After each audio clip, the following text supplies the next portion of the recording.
ማዘን ያለብን እኮ እንድስቅ እያደረጋችሁ ነው። ለሰውት በካሜራ ሬዲ ተብሎ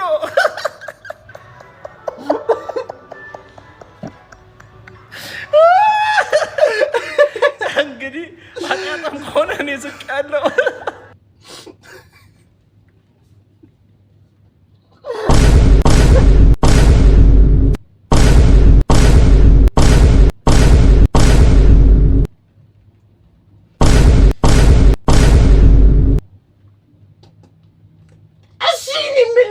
እኔ እኮ ቪዲዮ እንዳየሁት ሌላ ምንም እኮ ያደረኩት ነገር የለም። እኔ ምን አደረግኩ? እኔ እሷን